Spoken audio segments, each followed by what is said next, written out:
Good evening, ladies and gentlemen, and welcome to this webinar from Datacolor and onOne software. I'm Boris Bergman, and I'd like to welcome you to this webinar, Professional Images for the Web. And with me tonight, it's Bob Campbell from onOne software. Hello, Bob. How are you doing? Bob, Hi, you Boris. have... I'm fine, thanks. Okay.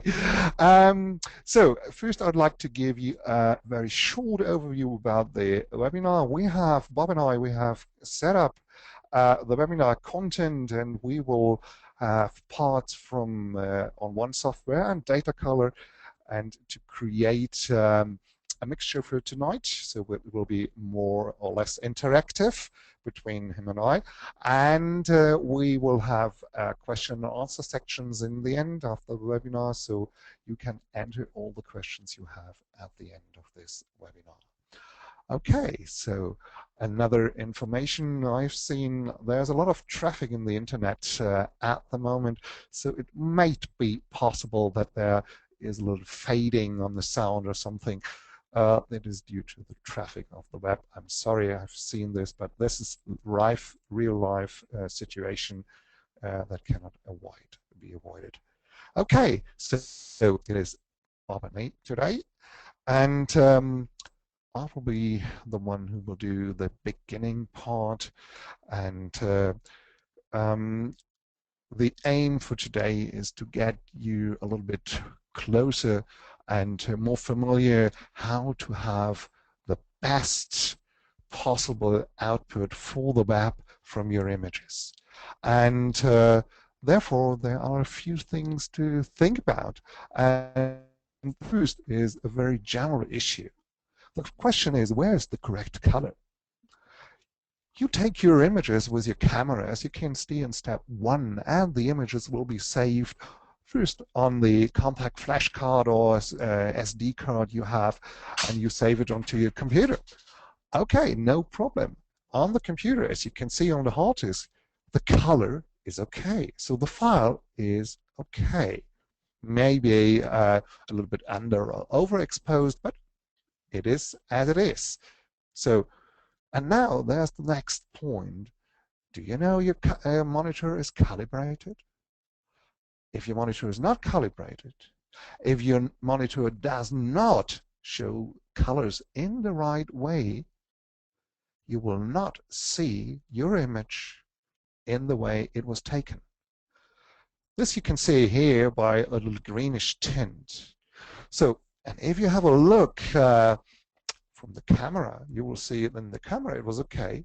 So the file itself, it is okay, but if you have a look on the screen at step 3, you can see, that's not okay.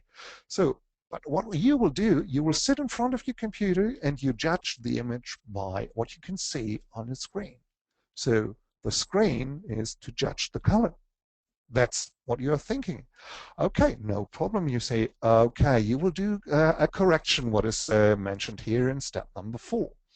So in the end, you say in step number 5, so that looks okay. Maybe you have also done some corrections, some retouching work.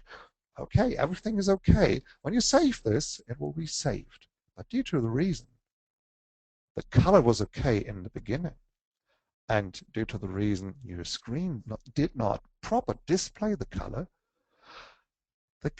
in the image is in the file itself is now incorrect.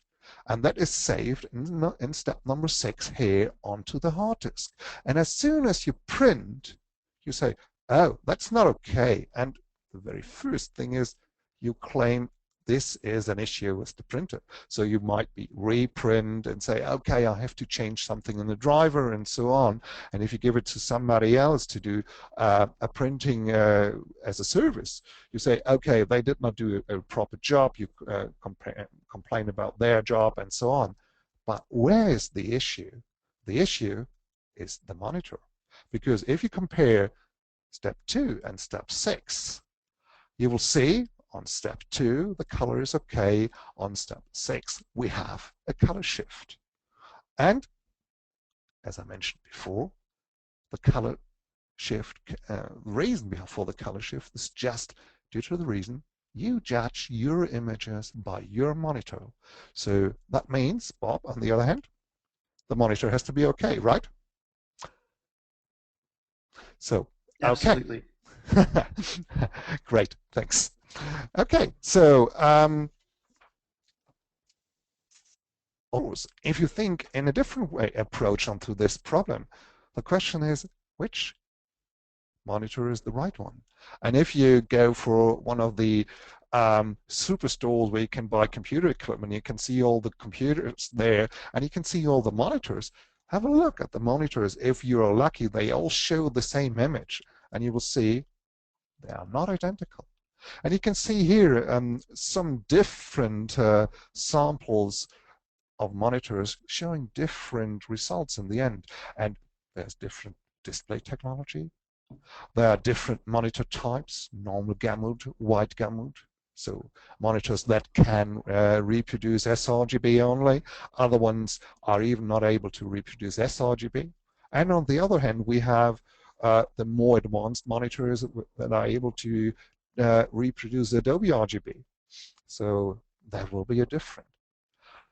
Okay, so still the question, where is the correct color? Because think about, you judge the color of your images by the monitor.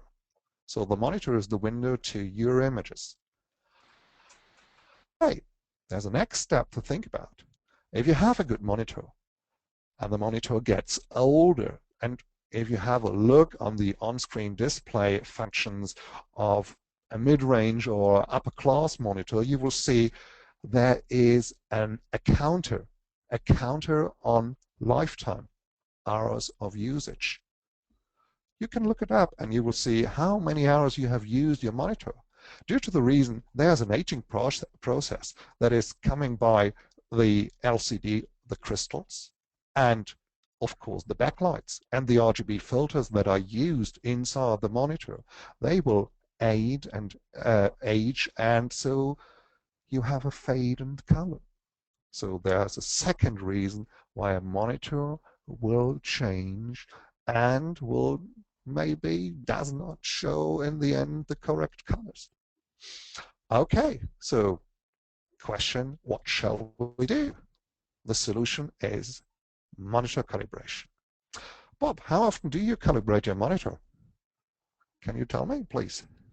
Uh, Probably not as often as I should, Boris. I am aware that I don't calibrate it. Certainly once every 2 or 3 months. Okay, okay. Yes, this is right. It's not as often as you should, but you're aware of this problem, and I'm sure if there's an important job to do, you do a calibration before this job, right? Yeah. So that's to all of us. We are all more or less we are lazy, and so if you're aware of the problem and you can say, okay, I will do it. Let's say like Bob doing every 1 or 2 months, it's okay.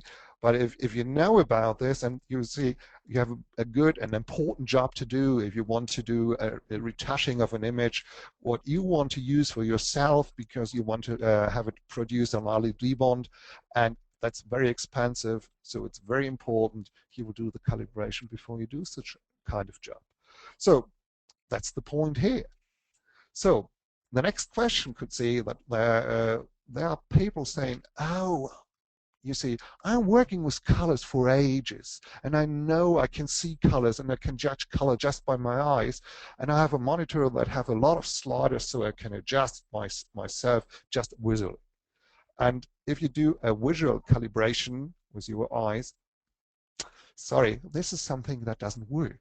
And here is an a little sample that can tell you it will not work by calibrating a monitor just from looking with a gray card beside or whatever you try to calibrate. Please have a look at this pattern here. You can see the A and the B pattern on this chess pattern on the bottom. And from this, looking at these two patterns, you would say the A is darker compared to the B. Yes, everybody would say so. Unfortunately, there's the green cylinder that has a shadow. And if you have a look on this, you can see the A and the B pattern are identical. These patches are identical. Next problem is, if you have a look at your monitor, you have a slider for red, one slider for green, and a slider for blue.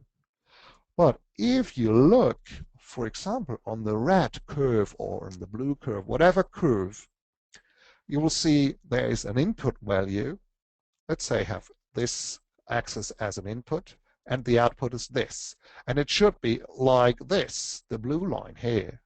But the reality is, if you request for the monitor for, let's say, red to be 50 on a luminance from 0 to 255, and the output could be something about, wow, it should be, let's say, 20, but it is 40 here. So, and here, it should be 150, but it doesn't get what it should, so it's less. So here it has to be reduced, here it has to be pushed, and here it has to be reduced again. So it is, we call it a linearization. It has to be, again, this curve that is to the target line that is to meet by the monitor. And due to the reason this will on almost all monitor not out of the box but done, this has to be adjusted, and therefore we need the linearization. We do call it calibration of the monitor. So, and this can be not done by just one little slider, as you have on the left.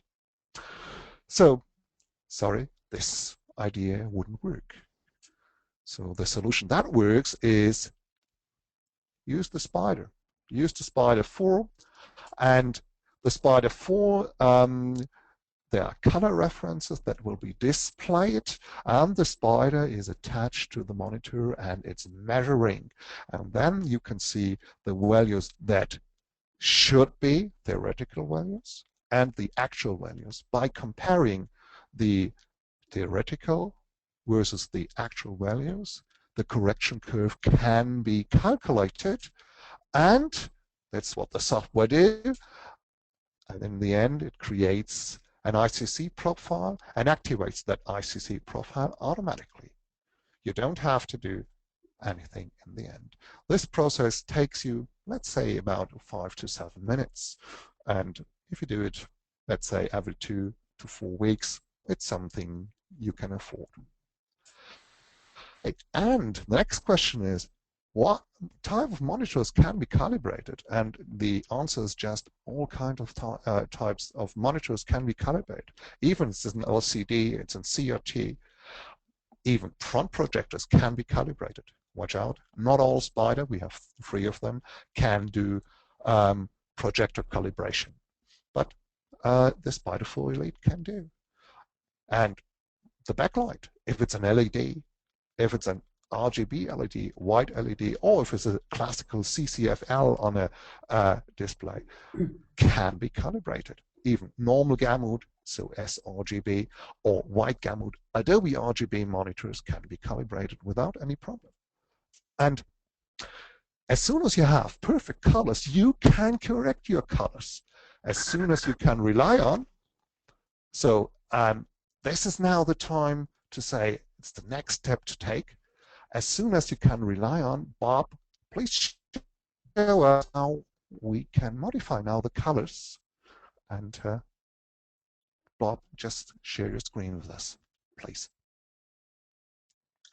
Okay, Boris, I've just so let's just wait a couple of seconds. It might should work any second now. Okay. Let me know when you can. Okay, great. Okay, so you've got this beautiful picture. Okay, Boris, thanks. So I'm just going to, for the attendees, I'm just going to give you a piece of software that onOne software manufactured called Perfect Effects. And the reason I'm showing you this, of course, is that if you buy the Spyder4ELITE during this summer period, you get a free copy of Perfect Effects. And it's a really nice, fairly small piece of software, but it does rely on the fact, of course, that your software or your is perfectly calibrated. So I'm Bob Campbell. I'm the managing director for basically everywhere outside of the States. I get quite busy from time to time. But one of our leading products is, of course, Perfect Effects. It's a plugin for Adobe Photoshop, CS4, 5, 6, and of course the Creative Cloud versions. It's also a plugin for Photoshop Elements 9, 10, 11, and it's also a plugin for Lightroom and Aperture. And using Perfect Effects in your favorite RAW-based workflow means, of course, now you have layers in those programs, which is incredibly important. It also works in standalone mode. So this first little section of onOne software, I'm going to show you where to find the software in different host applications and where to find it sitting on its own. Perfect Effects is actually part of a suite of programs from onOne software. We've just launched something called Perfect Black and White. We have something called Perfect Portrait, Perfect Effects. Can you spot the sort of link between these programs? Perfect. Perfect Resize, Perfect Mask, and of course Focal Point as well. So all of these programs eventually build into an entire suite of software. Okay, so that's the end of the boring slides from me, and what I'll do now is just keynote, because by the way I'm using a MacBook Pro, which I calibrated with my Spyder4ELITE this morning. It took about 4.5 to 5 minutes, but I think that's pretty good for me. And we'll just dive very quickly into Photoshop CS6. So I've got a reasonably good version of Photoshop. At the bottom right-hand corner of the screen, when it appears on your webinar pane,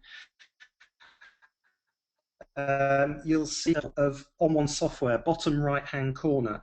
I have the entire suite of all of our programs on this particular machine, but what we're going to do here is just to go and find, first of all, an image to open. Makes sense. And I'll pick a little landscape of Alaska.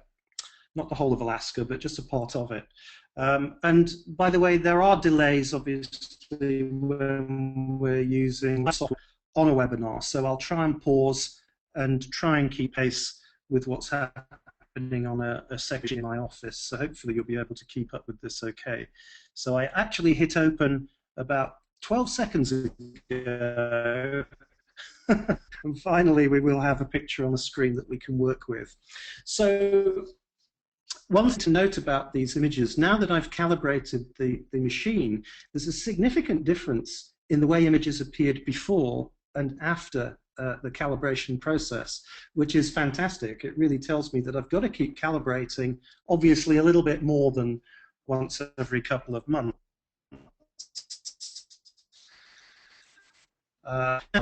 Into Perfect Effects. With a double click in the little panel inside of Perfect Effects will launch as a single screen item. It shows me a whole lot of volumes of different presets on the left-hand side of the screen, and they'll appear on your screen.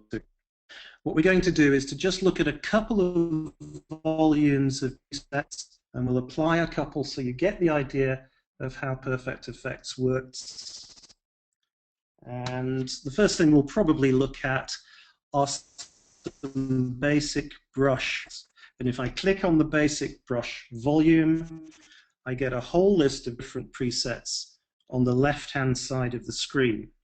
Okay, we can make these bigger or smaller by going down to the left-hand bottom side of the browser,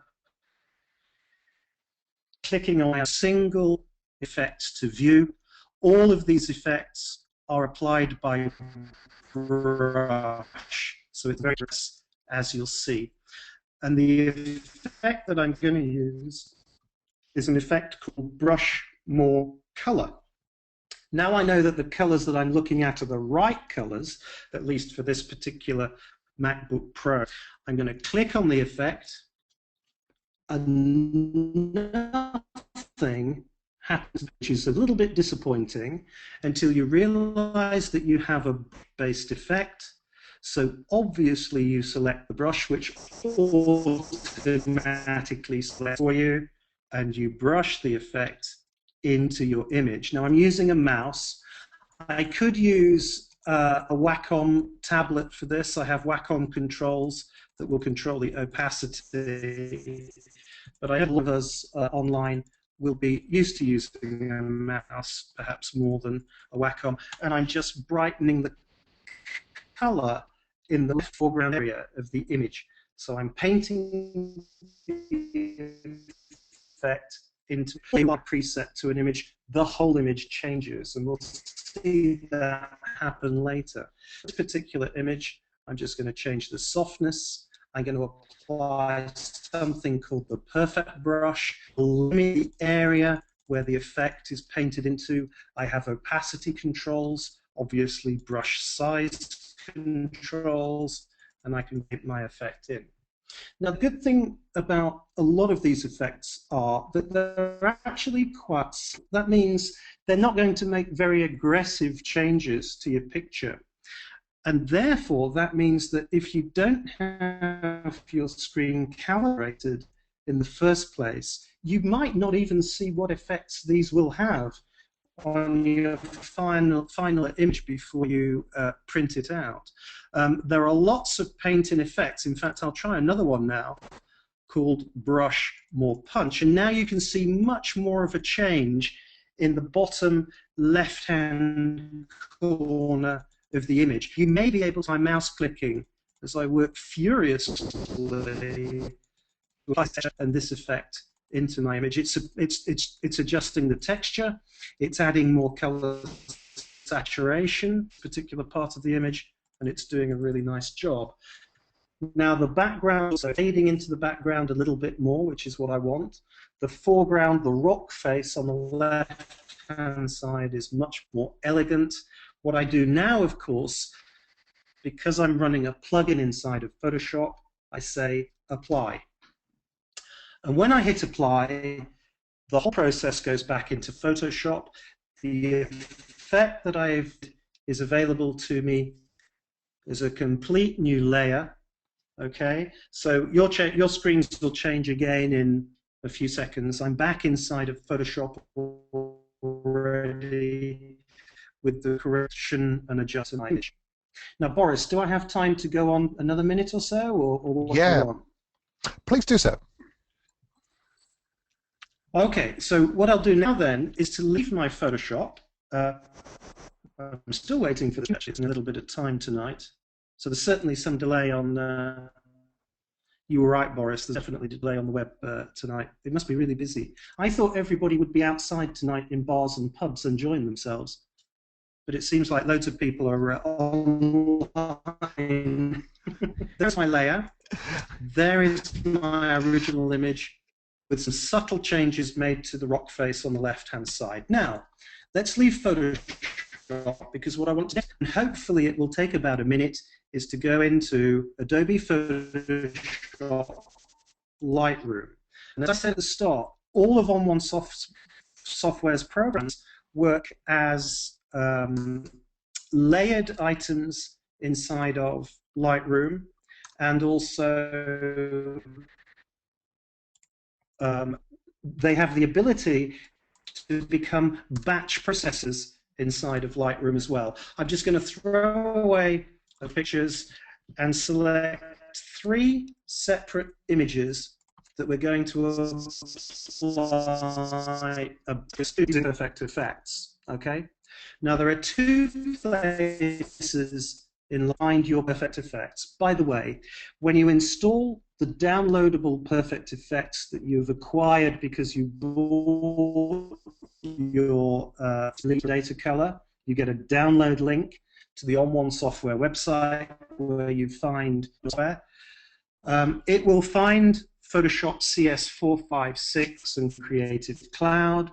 your Lightroom 2345, your aperture 2.1 up to 3.4 or something like that. Then you select an image and you go to Plugin Extras. So just a pull-down menu. I'll just wait for that to appear for you as well.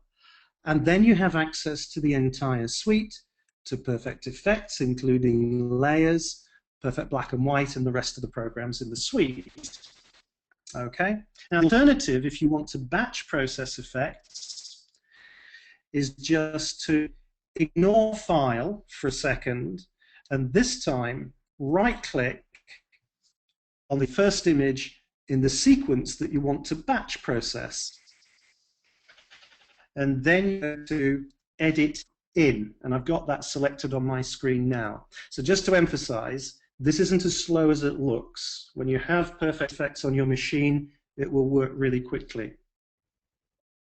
So we have Edit In, a little pull-out menu, and I will go once again into Perfect Effects. And what I'm going to do is to increase the intensity of the image. And for that, I'm going to use an HDR process, a high dynamic range filter that will just add so much more to these pictures, which are mine. So this is probably why they're a bit soft. I want them to look a little bit harder. I want to see more contrast once more in the image. So I will go to my H. The next thing you will see on your screens once again is Perfect Effects. This time inside of Lightroom, and this time also effect for you. It's going to be called HDR Look Surreal. So I'm going to click and apply it into the picture in the middle of the screen. Okay. You'll notice there are flags next to some of the filters, so you can select them as favorites. I can even create my own. The really powerful thing about any onOne software is the ability to create your own presets, because the last thing most photographers want is just a series of potted filters that anyone can use.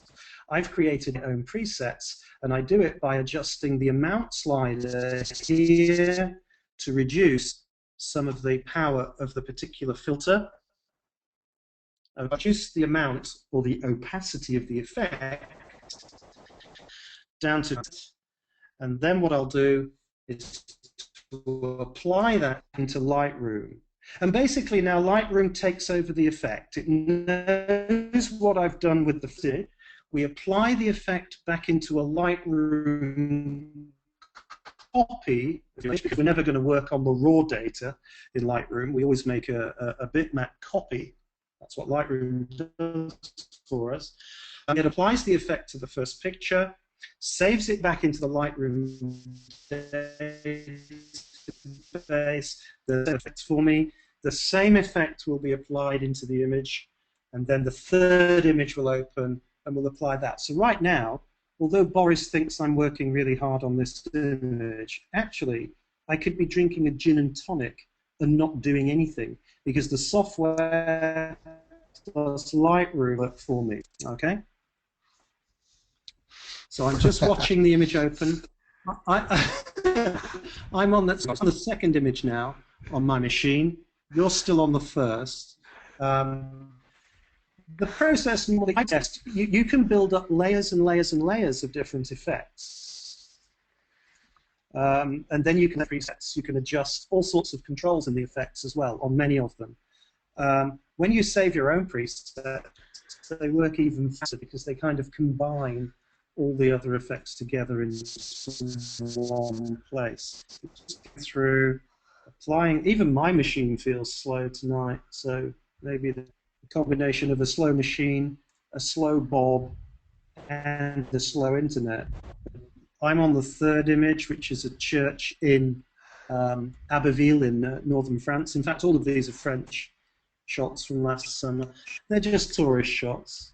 I'm just a keen amateur photographer, by the way. I'm not a genius with a camera. I wish I was. but then I'd be driving Ferraris and doing incredibly well, probably. Who knows? So, Boris, I'll hand back to you in a few seconds when this just finishes and we go back into just for the delay tonight. Um, No, by the no way, problem. if you have your Perfect Effects already, please feel free to visit the onOne website. If you go to learn on live training webinars, recorded tutorials, and all sorts of stuff. So there's an awful lot to look at.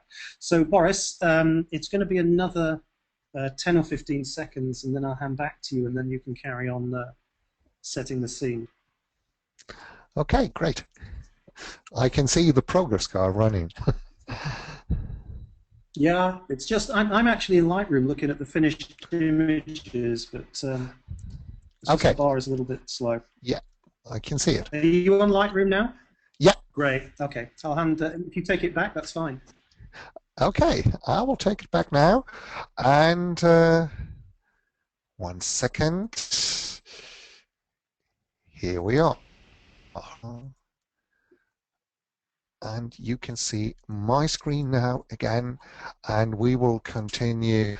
Yep. As I mentioned before, you will have an ICC profile from the calibration, and this is the, yeah, you can say the main part that comes out of the calibration, but nobody, or not a lot of people know what is an ICC profile. And if it's okay to you, let me just have a brief explanation here, because it is important sometimes. So some expert knowledge, I call it ICC profiles. Where does it come from? The International Color Consortium, founded, yeah, almost 15 years ago. And what does an ICC profile contain? It contains the correct white point, as you can see here. It contains the linearization. So that means this is what it should be, and you can see there's a little deviation here, there's a little deviation up here, and this information is inside. And a little bit more, we have now ICC profile version 2 and version 4, and this is what is important to describe the color reproduction of a device. So each device should have its own ICC profile, or the ICC profile should be upgraded quite frequently as the device may shift. So that's the reason to have the ICC profile. And to give you an idea what an ICC profile can also do, an ICP profile contains also the information about the gamut of a device. The gamut of a device is the amount of colors that can be reproduced by a device. And there are some standard color spaces. And these are also important because very often these color spaces are used to describe, this is an image that's inside sRGB, and the sRGB, you can see the red triangle now, and this is the area that is covered by sRGB colors. So colors outside cannot be in an image or cannot be reproduced by an image that is sRGB. The next is also very well known. It's the Adobe RGB. You can see the yellow triangle here. And you can see there are some green colors that are not inside sRGB. To be honest, in the end, the amount of colors usually is the same. We are talking about 16 million colors as we're talking about 24-bit color, you see. It's just that we have a wider range of colors. A lot of people mix this up very often. And to give you just an idea for future webinars to come, where we will talk about printing, to give you an idea what's the difference to a printer, I have here, it's a black, the matte paper of an inkjet printer. Be careful. Each printer inkjet paper combination will show its own gamut, and you will see they're completely different to a monitor gamut. But today, as we are talking about the web, and so we are not talking about the printer. So sRGB and Adobe RGB is important for us tonight. So you have an idea now what's behind. And this will bring us now back from the theoretical background to the products which you can use for the calibration. We have three Spyder4 products, the Spyder4 Express, the Spyder4 Pro, and the Spyder4ELITE. And I will do this very briefly now. The question is, what is inside? You can see that's what's technical inside. You can see sensors, filters, coatings, and so on. And we have a complete new hardware in Spyder4 products now. They have 7 sensors inside that have been significant increased by the consistency and accuracy compared to previous generations.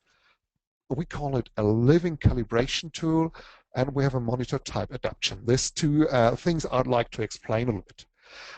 We have a database in the internet that will have the characteristics and the technical values of all monitors you can find on this planet. And if you want, you can allow your Spyder4 software to communicate with the database. That means it will exchange your measurement results with the database, and on the other hand, it will get back the information. The monitor you are using has an white gamut. It is working with an LED backlight that is made of RGB LEDs or white LEDs. And if there is a new monitor entering the market, and you don't know what is technical-wise built in your monitor, the database will know and will update your software if you're allowed to. That's why we call living calibration tool with monitor type adaptation. All Spyder4 products do have this functionality, and we also have an iPhone and iPad compatible free app with all 3 Spyders. So you can, if you want, use the Spyder gallery on your iPad, on your iPhone. And we are working on an Android version that is going to come. We will see in the future. And just for your information, that's inside all Spyder4 products. And here is why I have mentioned the gamut before. When you do a calibration, in the end of the calibration, you will have the possibility to compare your own monitor compared to sRGB or compared to Adobe RGB. And you can see this has been taken from an it was a 4-year-old MacBook Pro, and you can see that MacBook Pro was able to reach only 70% of sRGB. If you have, for example, a new MacBook Pro or a new iMac, they will cover 100% of sRGB, but they will not cover Adobe RGB. And you have seen the difference before. So you can see if you want to have a white gamut device for a monitor, you have to use, for example, there are some Dell monitors, there are Quato monitors or ISO monitors, which you can use. Have a look around. What I like to, the reason why I would like to talk about this is, think about when you purchase the next monitor you will need for your computer. Have a look around what makes sense for your personal work, and think about maybe it's worth to spend a few euros or pounds more and invest on a little bit higher quality monitor to have a better imaging result in the end. Okay, so let's continue with the next Spyder, the Spyder4 Pro. The Spyder4 Pro has the functionalities we already have seen, but it will come with some additional functionalities. It can calibrate multiple monitors. That means if you have more than one monitor attached, the Spyder Pro can do. The Spyder4 Express can't do with more than one monitor on one computer system. And it also has an ambient light sensor. What is an ambient light sensor? The ambient light sensor will measure the brightness in the room you are working. And this is important if you think about printing. And therefore, think about you take a brochure and take the brochure next to your monitor. If you have a look on the monitor and you look for a black on the monitor, you will see the black is a really dark black. If you compare such a black in the brochure you have just beside your monitor, you will see the black on the brochure is not as black as the black on the monitor. Okay, have a look on the right, and you will see on the right we will have the white. And if you have a white on the monitor, it's much brighter compared to what you can see on the printout in the brochure, because that's the paper white. So the monitor has a huge dynamic range. Printouts do not. And if you want to print in the end one of your images, or if you have somebody who do the print for you, and you want to see how the print will look like, this correction is important, and it has something to do with the ambient light situation in the room, because when you read a newspaper and it's very dark, you can see there's not much color left. If it's a very bright environmental situation, you can see all the colors in the brochures, and you can see from this sample the brightness in the room is important for calibrating a monitor. And so the Spyder4 Pro and the Spyder4ELITE measure the ambient light and can see, okay, that's it. And it limits the monitor. That means this will allow you to do a soft proof in the end. Otherwise, a soft proof wouldn't work, or the colors would be okay, but you always say the print, and you can see the prints, oh, they are too dark. And the reason? Here's the reason what I've just explained to you.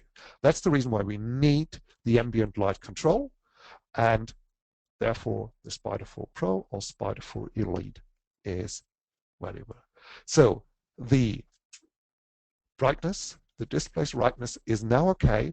So with contrast range is okay, and this will bring us back now to Bob to show us how to control the contrast. Bob, your turn now.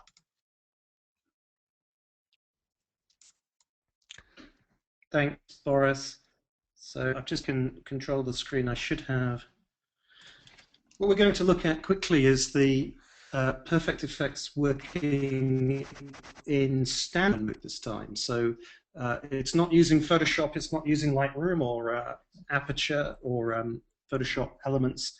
It's just using itself to work with the images. So what we've got is a very strange picture. It's actually a triangular house built in 1593. This is just down the road from where I live, in the middle of the UK, in Northamptonshire. By the way, if you didn't realise, my weird accent is from the UK. So what here is a layered image with two layers. One new sky put in there because the basic sky was just blue. It just looked a bit boring, so I put some extra clouds in there. And what we'll do now is to take the first image, the first layer rather, which is the house itself, and we'll take that into Perfect Effects. So I'm using the suite now, the entire suite in standalone mode. You have perfect layers, so you can layer images and you can do simple masks. And then with your Perfect Effects, just dive in with a single click.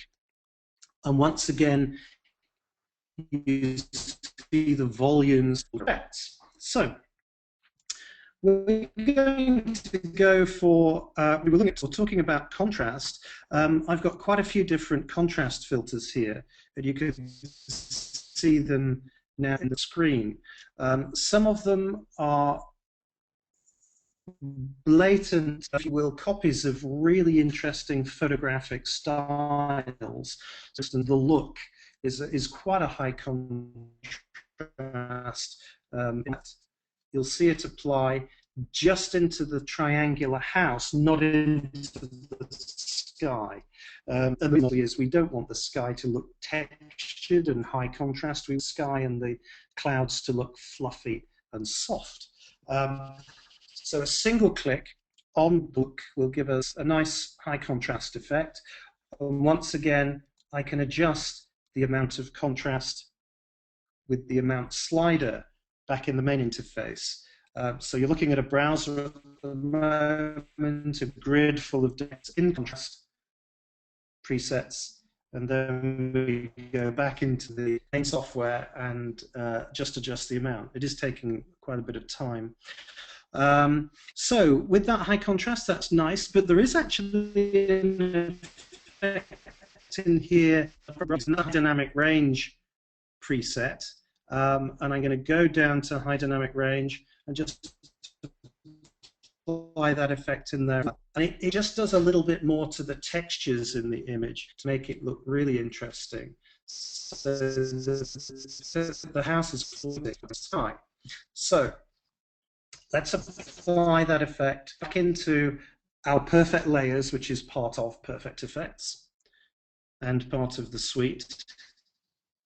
And this is where, Boris, you'll see the little progress bar again, unfortunately.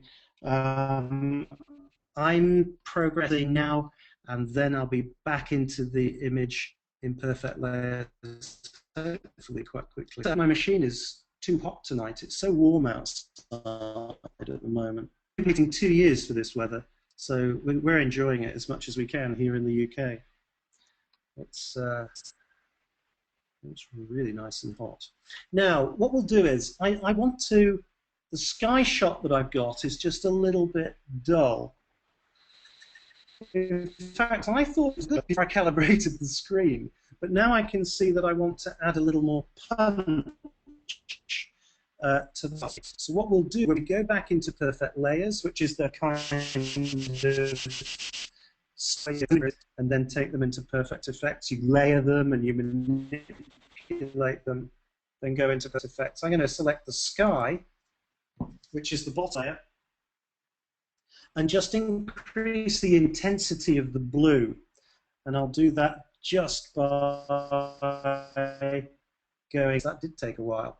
I'll go back into Perfect Effects, and this time with just the sky selected, I'm going to do a little word search because we have keyword search capability, and just type in the word blue to find presets that give me either blue graduated effects for landscape type work or just straightforward, and I've got lots of them to use here. And if I select single click, it applies it into the sky and immediately makes the sky brighter. So pause while that happens for you, because I just want to describe the levels of controls that we've got for a lot of the presets inside of Perfect Effects.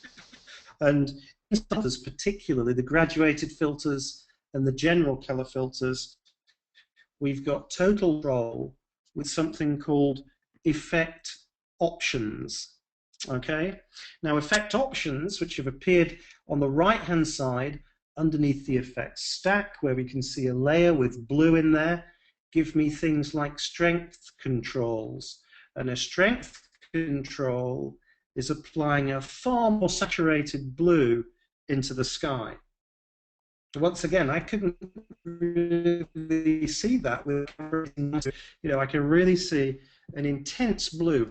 I think it's too blue, but I know that a lot of my colleagues and a lot of people who use, and in general terms in photography these days, you do want to use the capabilities of the monitor and the printer to really bring out some vivid, bright colors. Not always, but often. So I'm going to increase strength, and then I'm going to apply the whole thing back into my Perfect Layers, or your Photoshop, or your Lightroom, or your Aperture. Lightroom and Aperture, RAW-based workflow solutions, now have layers. You have Perfect Effects and Perfect Layers, or the entire onOne suite, which you have access to, obviously, when you purchase your Spyder4ELITE. So we're back into here. We've increased the contrast around the building.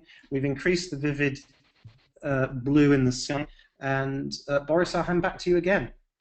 Okay, thank you. And I'll take over. You see my screen now, back again. And that brings me to the next, because I'd like to show you a few more things before we come to the end, where we can say, where we talk about all, we are still on the way to go for the web, but therefore you first have to know to make sure what is to do to make your screen reliable on color, brightness, contrast, and so on. And the next on our products is the Spyder4ELITE. The Spyder4ELITE has all the functionalities of the Spyder for Express and Pro. It has also the possibility to work with to calibrate front projectors. You can use all different color settings you want. There is a possibility to purchase as an upgrade to calibrate TV sets. And of course, you can calibrate multiple monitors, and it has a visual adjustment, because if you have two different monitor types, as we have mentioned, a wide gamut and a normal gamut monitor, you can optical adjust them among each other, because otherwise you will have, on a wide gamut, you will have colors which are not able to reproduce on an sRGB monitor. And if you want to make sure they are identical because you have them in a shop or something, you can do, there's a special tool, the Studio Match functionality in here. And we have an advanced monitor quality analysis. And that's simple because you can check your monitor on screen uniformity, on color accuracy, and that's very important. You can see the luminance uniformity. You can see here on the right. You can measure your monitor and you can see, okay, it may be possible that on the lower right, as you can see here, the monitor is a little bit darker. So it's like a little bit like a vignetting, as you can see here. And there's nothing that anybody can do against it. But you know now, from now on, that on the lower right, your monitor is a little bit darker. And if you're controlling your images, if you're editing your image editing work, you know now, okay, if there's something important in the lower right, oh, check the brightness. You just move the image into the middle with the lower right edge, and you can control if it's just the screen or if it is the monitor that, or if it's inside the image that shows the brightness here is not as it should be. So you get the information and you can operate from that point of view. If you want to have a monitor that is, from uniformity point of view, a perfect monitor, unfortunately, you have to spend a lot of money. It's starting at about, you can say, 2,000 euros for a 24-inch monitor. So these are the high-end ISOs and the high-end quarto monitors there, where the manufacturer checks for the uniformity and to make sure it is okay. But uniformity in that way gives you a vignette, and a vignette can be a type of style, but if you want to have a vignette on your images, you want to control it, not the monitor is to control it. And this brings us back to Bob. Bob, please give us the chance to see how you do a vignette as a style and not as a functionality from the monitor. Please do so. Bob? So I've just taken this. Oh, can you hear me okay? Or hello? Yeah, okay. Yeah. Yeah, Can you hear me, Boris? So I've just yeah, taken the screen back. We've got the harbour of La Rochelle in sunny France. And this tower, taken it straight to Perfect Effects, so we're ready there as far as I can tell. Yep, there it is. And that's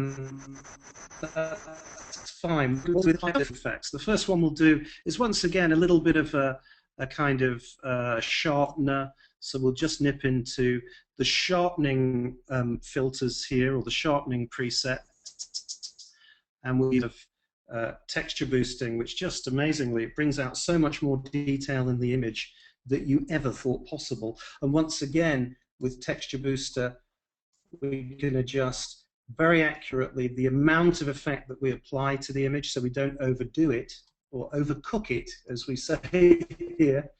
I can adjust the brightness and the contrast on this filter in the effects, which you'll see pop up in a second when we apply the filter for you. The tone curve that I can use to adjust my effects as well. I can adjust my shadows and highlights. So a lot of detail. This is a free product to you. When you've bought your Spyder4ELITE, you get this as a free piece of software to download, and I think it's fantastic. Mainly because it's free. Now what we'll do is to run down, as Boris was talking about the screen and the differences in brightness of the screen in various places.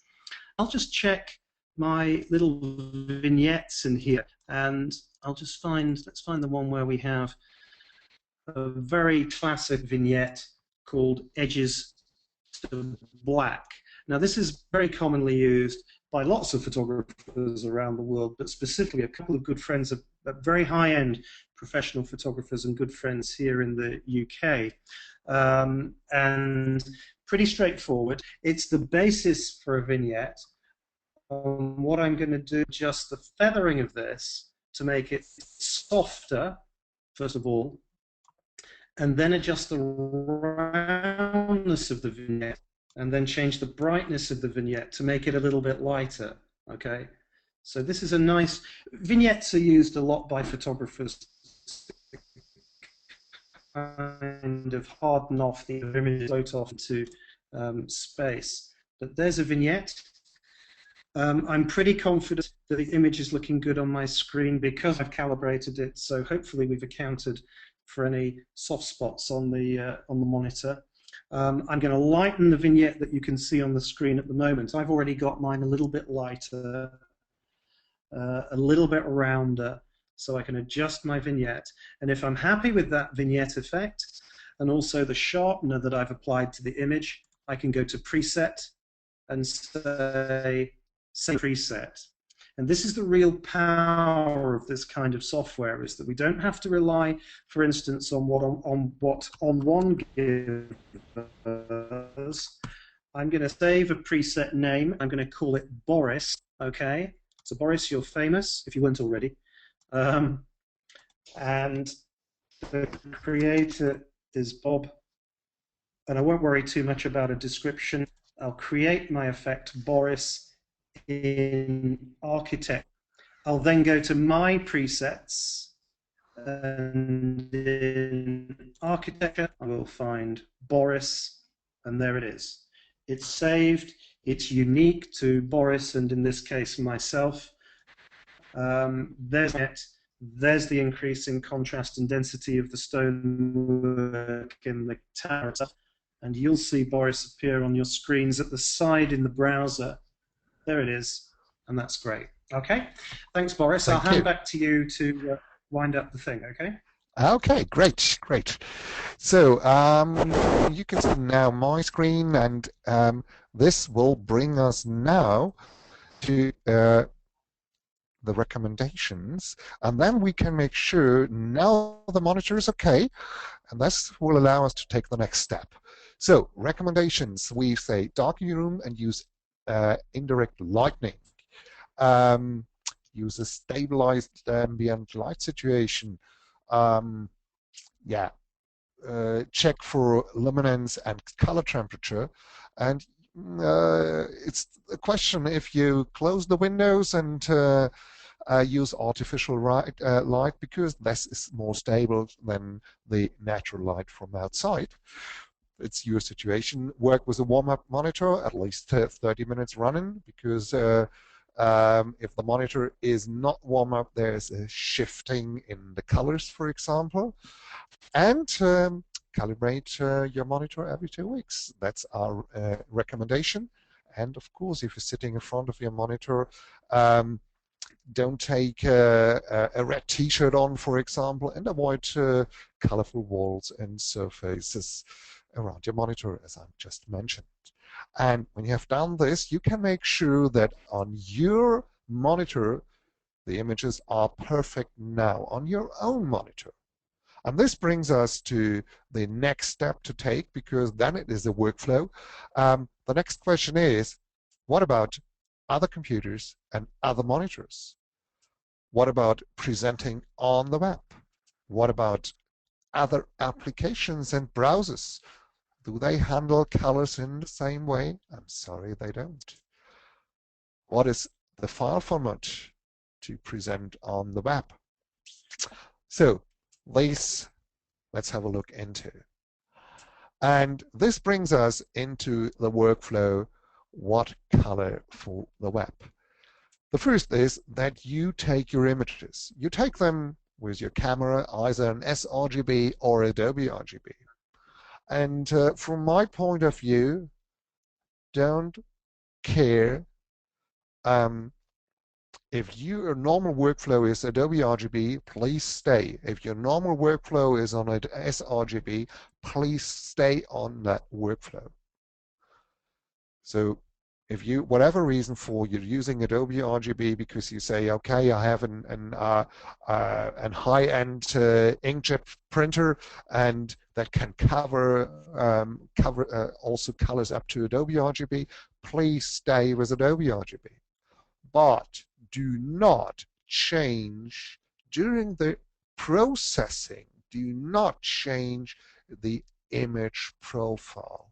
So if the image comes with sRGB, it stays in sRGB. When it's in the computer, when you're editing, and the correction profile will be calculated on top. That's the reason why I put it here on top.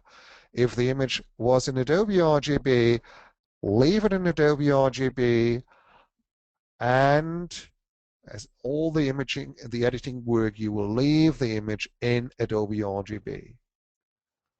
But when it comes to the internet, that you will export it for the web, then you will transfer it to sRGB. That is recommended.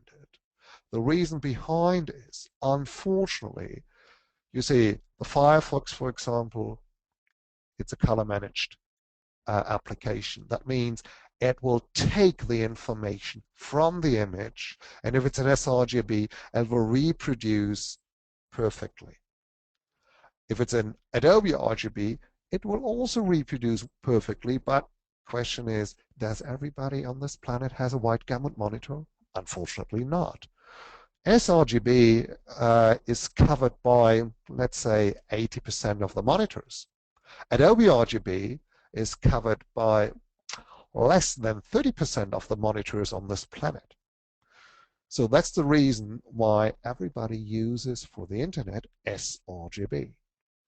So when you work in Adobe RGB, you will do all the editing work in Adobe RGB. And when in the end of the process it comes to export for the internet, you will use sRGB. So sRGB should be the final color space for the images that will be displayed in a web browser. And even if somebody uses an Internet Explorer, and sorry, the Internet Explorer is a non-color managed application. That means the sRGB, okay, will be displayed correctly. But if an image is Adobe RGB, it would be never ever displayed correctly because the information of the correction profile cannot be applied perfectly by the Internet Explorer. That's a limitation of the Internet Explorer, sorry. So never ever a chance to have a beautiful Adobe RGB image in the Internet Explorer, even if you have all the information in. And there's another information, and I think most of you will already know, take JPEG as the file format. And the question is how to do this. You see, as I mentioned, first you will stay in the workflow. That means an image should be sRGB or Adobe RGB. And in the end, it will be sRGB always. So how to do this? And the most easiest way to do is save for web is the menu from the Photoshop. If you go to the Photoshop file menu, you can save for web, and there you will be able to create the correct file format and the correct color space. And the color profile will be embedded to the file. What is important that the browser can pick up the profile and see this file is tagged to be sRGB, and the reproduction will be okay. So that's the reason to do this. And therefore, I'd like to show you this in real Photoshop. And you can see my Photoshop here. And the first thing I'd like to show you is I go to the Edit menu, and Photoshop is in German, and Photoshop, the Adobe Photoshop does not change the language even if you change the system language. So an important thing is in the color settings, sorry, most important thing if you say, okay, RGB, please put it in here.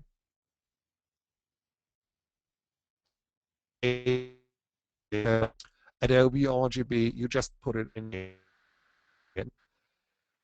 And then we will say, keep the embedded profiles with sRGB. If an image comes with Adobe RGB, you keep it as Adobe RGB, okay, and grayscale profiles. And what I will do always, and this is something I would recommend you to do also, make sure that if there is a profile, an image will be opened that is not with the profile you want, or usually doing this, that you get a warning. So these check boxes, please check them, make sure they're on. This is a thing to do. Everything is not as important as before. This is on this machine due to the reason I know what I'm doing. The reason is whenever I do a webinar, I don't want to have the warnings. That's the reason why I don't have these warnings on. But on my machine where I do the image editing work, I have this on because it's important, because it gives me a warning whenever I open an image which is not according to my normal workflow. And this is important to know. Okay, that's the first step. Let's use this image and say, okay, we go to the file menu, to this menu. I will take a second and I will have the entire image. Have the possibility to switch from an optimized to a double to a 4x images. I always use the 4x. It takes a few seconds more, but it's okay for me, because then you can see the original image, it's almost 50 megabytes, and I can now just click on that image and say what is it I want, and I say, okay, JPEG high quality, and on the next medium quality, so the quality is 30, and medium, and we have the JPEG low, which is this one here, quality of 10. That's the JPEG quality, that's the compression, so you can see, you can count the compression. But what is also color point of view, it is convert into sRGB. So it does automatically all the work. And you can see, you can preview how it will look like on an older Macintosh, for example, and color shift. And you can see how is it on the web on an Internet Explorer without color management. And you can see the change immediately. And if you go on monitor color, it is like you would see it on a Firefox, for example, because the Firefox and, for example, Google Chrome is color management. So that's what is important. And can put in here all the contract and copyright information to embed into the image. As soon as you save here this image, you just select one free you want to have, and you save the image. You will have a new image version, and this image version will be JPEG. It will be sRGB, even if the original is Adobe RGB. Don't worry. You have a copy, and this copy you will go to the web. So you have the original in the original color space. So that's the reason why I say if you're working on Adobe RGB, just work on Adobe RGB, but export to sRGB if it goes for the web. So that's the reason, the best way to get a perfect image for the web. And then you save this and you have this new image here. Is the important thing to know. Sorry, it was in German here, but I hope that you understand by seeing this and by the English explanation. Okay, is back here. So that's the workflow. So again, if the image was sRGB taken by the camera, keep it sRGB when editing on the computer. If it was taken in Adobe RGB, or if your workflow is Adobe RGB, let the image in the computer be Adobe RGB. And when it comes, you want to go to the internet with this image, use the save for web function from Photoshop to have this converted properly into sRGB as a copy. And you can see the compression rate, you can see, because the more you compress an image in JPEG, you will have artifacts. And on the other hand, you will see the file size. And this information is displayed down here, as I mentioned. And so you can see, okay, you have the right for bandwidth and quality. You can judge everything what is perfect here. And that's what is important. But this entire workflow will be not correct if you think about the first slide I've shown you tonight.